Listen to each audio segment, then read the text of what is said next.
Hello guys, welcome to कडेक्सा। आज के वीडियो में हम लोग बात करने वाले हैं सीआरआर और एसएलआर क्या होता है। और जैसे कि हम लोगों ने अपने प्रीवियस वीडियो में बात किया था, ये central bank uses tools like CRR, SLR, repo rate, reverse repo rate to control money flow in the economy. तो आज के वीडियो में हम लोग समझेंगे कि how central bank uses this tool to control money flow in the economy. पर CRR और एसएलआर समझने से पहले हम लोगों को समझना पड़ेगा व्हाट इज एनडीटीएल, क्योंकि एनडीटीएल ही वो बेस है जिसके ऊपर सीआरआर और एसएलआर कैलकुलेट किया जाता है।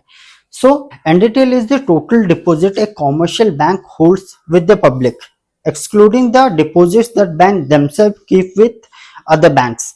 सो ये क्या बोलने का कोशिश कर रहा है, एनडीटीएल मतलब the total deposits that a bank has, excluding मतलब उससे डिडक्ट किया जाता है total savings that the bank themselves keep with other banks, मतलब बैंक का खुद का डिपॉजिट जो अदर बैंक्स में होता है उसको उससे डिडक्ट किया जाता है।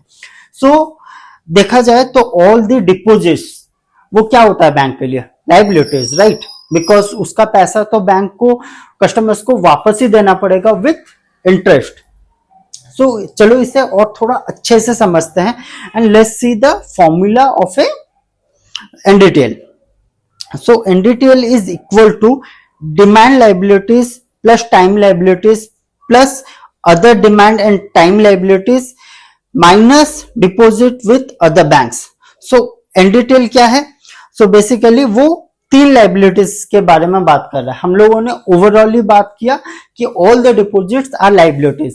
इस फॉर्मूला में फर्दर liabilities को और ज्यादा डिवाइड किया गया है into three categories. One is demand liabilities, the second one is time liabilities and the third one is other demand and time liabilities. So एक demand liability क्या होता है, मानो देखो बहुत सारे लोग अपना सेविंग अकाउंट खुलाते हैं या फिर करंट अकाउंट खुलाते हैं विथ ए बैंक। इसका मतलब वो जब चाहे उनके नीड के हिसाब से वो बैंक से पैसा निकाल सकते हैं और बैंक मना नहीं कर सकता उस केस में। तो वो कौन सा लायबिलिटी हो गया, ऑन डिमांड कस्टमर को पैसा देना पड़ेगा, उसे बोला जाता है डिमांड लायबिलिटीज। पर अगर बात करें एफडी का, क्या एफडी जब चाहे तब निकाल सकते हो? टेक्निकली बात करें तो हाँ निकाल सकते हो, बट आपको पेनल्टी लगाया जाएगा उस पर, राइट। सो वो एक टाइम के लिए फिक्स्ड है, तो उसे बोला जाता है टाइम लायबिलिटीज। और other demand and time liabilities का बात करें तो देखो समटाइम्स व्हाट हैपेंस कि एक बंदे ने जाके बैंक में एफडी खुलाया, मान लो 1 साल के लिए खुलाया, बट वो 1 साल बाद भूल गया है वो एफडी को क्लेम करना, तो फिर क्या बाद में जाने से बैंक उसको पे नहीं करेगा? ऑब्वियसली बैंक को पे करना पड़ेगा। So basically this are those liabilities जो बेसिकली अभी तक क्लेम्ड नहीं है पर मैच्योर हो चुका है, लाइक एक्रूड इनकम, जो एक्रूड इंटरेस्ट, जो कि इंटरेस्ट इनकर हो चुका है पर अभी तक पे नहीं किया गया है, या फिर एफडी का अनक्लेम्ड एफडीज, मैच्योर्ड एफडीज, उसे कौन से कैटेगरीज में डाला जाता है, other demand and time liabilities. और इन तीनों को मिला के उससे डिडक्ट किया जाता है बैंक का खुद का डिपॉजिट जो दूसरे बैंक्स में होता है, और उसे बोला जाता है एनडीटीएल या net demand and time liabilities. तो चलो आगे बढ़ते हैं और समझते हैं कि कैसे सीआरआर और एसएलआर कैलकुलेट होता है एनडीटीएल के ऊपर। So let's start with the definition of CRR. The percentage of commercial banks net demand and time liabilities that must be kept as a cash reserve with the RBI, that is Reserve Bank of India. So ये क्या बोलने का कोशिश कर रहा है, CRR एक percentage है किसका, एनडीटीएल का, जिसको कि बैंक को आरबीआई के पास रखना मैंडेटरी है and in form of cash, जिसके ऊपर उनको कोई इंटरेस्ट भी नहीं मिलता। बेसिकली 2007 तक सीआरआर के ऊपर आरबीआई इंटरेस्ट देता था, बट आफ्टर 2007 और इंटरेस्ट नहीं मिलता है बैंक्स को सीआरआर के ऊपर। तो इसे थोड़ा और अच्छे से समझते हैं। सो मान लो एक बैंक का एनडीटीएल है 100 रुपया और करंट सीआरआर चल रहा है 3%।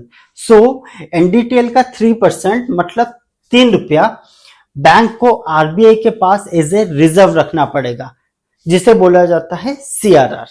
तो चलो आगे बढ़ते हैं और समझते हैं एसएलआर या फिर स्टैट्यूटरी लिक्विडिटी रेशियो। और उसके बाद समझेंगे हम लोग एक सेंट्रल बैंक कैसे money flow in the economy को कंट्रोल करता है through this tools. So let's start with the definition of SLR, the percentage of a commercial bank's NDTL that must be kept in form of liquid asset before offering credit. So ये क्या बोल रहा है, SLR एक percentage है किसका, NDTL का, जो कि बैंक को खुद के पास रखना पड़ेगा, इधर इन फॉर्म ऑफ कैश हो जाए या फिर गोल्ड हो जाए या फिर अप्रूव्ड गवर्नमेंट सिक्योरिटीज में, जो कि वो बेसिकली लोन नहीं दे सकता उस रिजर्व के ऊपर. सो जैसे कि हम लोगों ने पहला एग्जांपल लिया था सीआरआर का, एक बैंक का मान लो एनडीटीएल है 100 रुपए का, जिसमें से 3% तो बैंक ने आरबीआई के पास रख लिया, तो बाकी कितना बचा बैंक के पास, बाकी 97 रुपीज बचा. मान लो एसएलआर चल रहा है 17% का, तो बाकी का 17% बैंक को खुद के ही पास रखना पड़ेगा, इधर इन फॉर्म ऑफ कैश हो जाए या फिर गोल्ड हो जाए या फिर अप्रूव्ड गवर्नमेंट सिक्योरिटीज के फॉर्म में. तो 100 रुपए का 17% कितना होता है, 17 रुपीज, राइट. सो बाकी का 17 रुपया बैंक को खुद ही के पास रखना पड़ेगा, इधर in form of gold cash हो जाए या फिर प्री अप्रूव्ड गवर्नमेंट सिक्योरिटीज हो जाए. और बाकी कितना बचा बैंक के पास, 80 रुपीज, और उस 80 रुपीज को बेसिकली बैंक लोन दे सकता है to public businesses whoever wants it. तो अभी समझते हैं एक सेंट्रल बैंक कैसे कंट्रोल करता है money flow in the economy through this tools.